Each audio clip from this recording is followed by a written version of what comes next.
નમસ્કાર મિત્રો, તમારું હાર્દિક સ્વાગત છે। આજે વાત કરીશું 26 એપ્રિલ વાર્ષિક પરીક્ષા પેપર ધોરણ 7 અને વિષય હિન્દીનું મિત્રો મોડેલ પેપર 100% પેપર સોલ્યુશન સાથે। પરીક્ષા પહેલાં એક વખત ખાસ જોઈ લેજો, જેથી તમને મિત્રો ઉપયોગી થાય। આ પ્રકારના પ્રશ્નપત્ર પૂછાતા હોય છે। મિત્રો, અમારી ચેનલની અંદર પ્રથમ વખત આવ્યા છો તો સબસ્ક્રાઇબ કરી બાજુમાં આપેલા બેલ આઇકન ઉપર ઓલ નોટિફિકેશન કરી દેજો।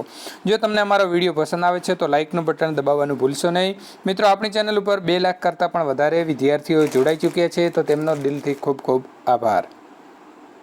હવે વાત કરીશું ધોરણ 7 વિષય हिंदी મિત્રો द्वितीय सत्रनी वार्षिक परीक्षा पेपर है। प्रश्न नंबर 1, सही विकल्प चुनकर प्रश्नों का उत्तर लिखिए। बेटी तितली बनकर क्या करना चाहती है? तो हवा को चूमना। कुएं की चारों ओर बनी ऊंची भूमि को क्या कहते हैं? जगत। धरती की शान कविता के कवि पंडित भरत व्यास जी जाने माने खाली जगह थे तो गीतकार थे। तानाजी ने अपने आप को शिवाजी का क्या बताया? तो दास। मुस्कान के मोती इकाई का प्रकार चुटकुले। सही शब्द ढूंढिए। मोमबत्ती। हिमाकत शब्द का कौन सा अर्थ सही नहीं है? तो मूर्खता, नादानी और बेवकूफ़ी वो सही है, लेकिन विद्वता सही नहीं है। तेनसिंह एवरेस्ट पर पहुंचने में सफल हुए। रेखांकित शब्द का विलोम शब्द लिखिए। विलोम એટલે મિત્રો વિરુદ્ધાર્થી, તો સફળ તો શું થશે? અસફળ થશે। હોટલ કે મેનુ કો પઢકર ઉત્તર લખીએ। તો અહીં આપણને મિત્રો સરસ મજાનો હોટલનું મેનુ આપેલું છે, આને સંપૂર્ણ વાંચી લેવાનું છે। ત્યારબાદ આપેલા 4 પ્રશ્નોના જવાબ આપીશું। ફિક્સ थालियों में सबसे सस्ता भोजन कौन सा है? तो સૌથી સસ્તું ભોજન કયું છે? તો અહીં ફિક્સ થાળીમાં જોઈશું 40 रुपया पूरी शाक। खाने में आपको दाल फ्राई और जीरा राइस खाना है तो आपको कितने रुपये चुकाने पड़ेंगे? तो मित्रों प्रथम અહીં જે છે એ આપણે જોઈ લેવાનું છે। જીરા રાઈસના કેટલા છે? તો 40 रुपया છે, અને दाल फ्राई જે છે એના 20 रुपया છે। તો 40 ને 20 60 रुपया આપવા પડશે। अगर आप ग्रीन सलाद, पालक पनीर और पुलाव खाते हैं तो आपको कितने रुपये चुकाने पड़ेंगे? तो 25, 40 અને 55 એટલે કે 120 रुपया આપવા પડશે। आपने श्रीखंड पूरी और ग्रीन सलाद खाकर 100 रुपये दिए तो आपको कितने पैसे वापस मिलेंगे? तो श्रीखंडના મિત્રો 65 रुपया અને ગ્રીન સલાડ છે એના 25 એટલે 90 रुपया થશે। તો 100 માંથી 90 લેશે તો 10 रुपया જે છે પાછા એટલે કે વાપસ મિલેંગે। માતૃભાષા में अनुवाद कीजिए। તો અહીં આપણને સરસ મજાનો એક ફકરો આપેલો છે મિત્રો, તેનો આપણે ગુજરાતીમાં, માતૃભાષા એટલે ગુજરાતીમાં અનુવાદ કરવાનો છે। તો મિત્રો એનો અનુવાદ અહીં જોઈ શકો છો કે પરેશભાઈ ખેડૂત છે, તેમની પત્ની હિરલબેન નર્સ છે।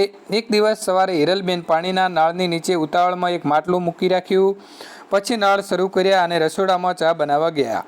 ચા બનાવ્યા પછી પાછા આવીને જોયું તો માટલું ખાલી હતું, તેમાં પાણી ન હતું। હિરલબેન પોતાના ઉપર હસવા લાગ્યા। તો મિત્રો આ પ્રકારનો સરસ મજાનો આપણને એક જોક્સ જેવું આપેલું છે।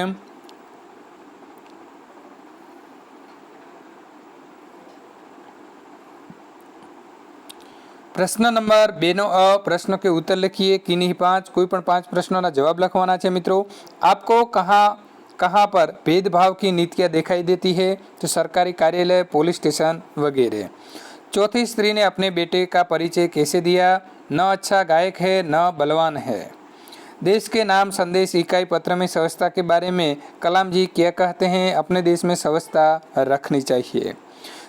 अपनी हत्या के बारे में शिवाजी ने कौन कौन सी शंकाएं व्यक्त की? तो मराठा साम्राज्य का राजा वो आप शिवाजी की हत्या कर सकते हैं, ऐसी उनकी शंकाएं थी। भावेश भाई दीपावली की छुट्टियों में से आए तो क्या चौंक गए, घर धूल धूल हो गया था। अपने देश की व्यवस्था को हमें कैसे सुधार सकते हैं? तो नीति नियम का पालन करके सुधार सकते हैं। प्रश्नों के 3-4 वाक्य में उत्तर लिखिए। आदमी सच्चा हीरा कैसे बन सकता है? आप किसका प्रामाणिक इंसान कहते हैं? चौथी स्त्री का बेटा सचमुच हीरा था, क्यों?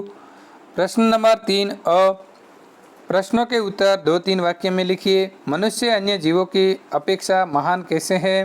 आप बड़े होकर क्या बनना चाहते हैं और क्यों? धरती की शान काव्य में इन लिखित प्रकृति के तत्वों के नाम बताइए। प्रश्न के उत्तर 3-4 वाक्य में लिखिए। बेटी की तरह आप किसका सहारा बनने के लिए क्या क्या करेंगे? विविध क्षेत्रों में मनुष्य ने क्या क्या प्रगति की है? धरती की शान काव्य के अनुसार आप क्या क्या कर सकते हैं? તો મિત્રો આ બધા પ્રશ્નોના જવાબ દરેક વિદ્યાર્થીને અલગ અલગ હોય છે, પોતાની વિચારસરણી અલગ અલગ હોય છે, માટે તમે તમારી વિચારસરણી પ્રમાણે જવાબ આપી શકો છો। फूल जैसी मित्रों અહીં આપણને કાવ્ય પંક્તિ પૂર્ણ કરવા આપી છે। તો फूल जैसी सुंदर बागों में खिलूंगी, तितली बनूंगी मैं हवा के चूमूंगी, हवा को चूमूंगी मैं नाचूंगी और गाऊंगी। रेखांकित विशेषण का प्रकार लिखिए। राहुल थोड़ी चीनी लेकर आया। तो थोड़ी ये परिमाणवाचक विशेषण है। वह आदमी जा रहा है तो सार्वनामिक विशेषण है। प्रश्न नंबर 4 सूचना अनुसार लिखिए। अब्दुल कल आएगा, वाक्य भूतकाल में लिखिए। अब्दुल कल आया था। जिसकी लाठी उसकी भैंस, कहावत का अर्थ लिखिए। जो शक्तिशाली होता है उसकी विजय होती है।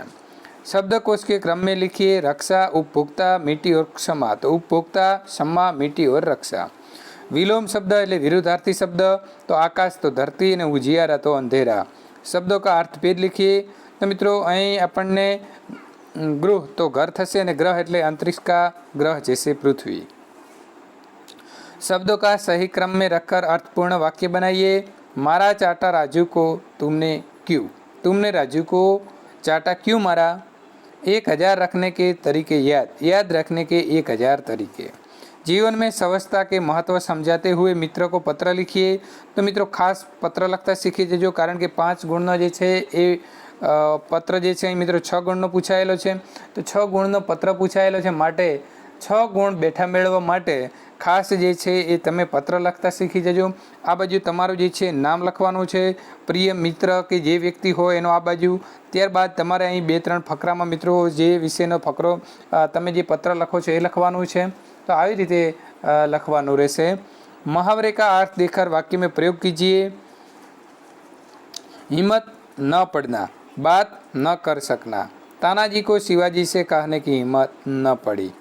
ત્યારબાદ મિત્રો અહીં આપણને એક કહાની આપેલી છે। रामपुर नामक गांव था। इस गांव में भोलू नाम का एक लड़का रहता था। वो पढ़ाई करता था। एक दिन वो पाठशाला जा रहा था। रास्ते में उन्हें रेल की पटरिया को पार करना पड़ता था। उसने देखा कि रेल की पटरी एक जगह से उखड़ी गई हुई। तो भोलू ने सोचा कि तो આગળ જે કાવ્ય છે એને પૂર્ણ કરવાની છે। તો મિત્રો સરસ મજાની એક તમે વાર્તા લખતા પણ અત્યારે શીખી લેજો। ત્યારબાદ આગળ વાત કરીશું નિબંધ लिखिए किसी एक। तो 8 गुणનો મિત્રો નિબંધ પૂછાય છે। मेरा प्रिय नेता, मेरा प्रिय वैज्ञानिक और मेरा प्रिय तહેવાર। તો આમાંથી એક ખાસ જે છે મિત્રો તૈયાર કરી લેજો અને આવતીકાલે એક સરસ મજાનો જે છે નિબંધ લખીને જ આવજો। ફરજિયાત લખજો, જેથી તમને 8 માર્કનો જે છે એમાંથી ઓછામાં ઓછા મિત્રો 5 થી 6 માર્ક તો આવવા જ જોઈએ। માટે ખાસ આ પ્રકારના જે છે નિબંધ પૂછાતા હોય છે તો તેની પણ તૈયારી કરી દેજો। મિત્રો આવતીકાલે પેપર પૂર્ણ થયા બાદ તમારું સાચું પેપરનું સોલ્યુશન મેળવવા માંગો છો તો ચેનલને સબસ્ક્રાઈબ જરૂરથી કરી લેજો।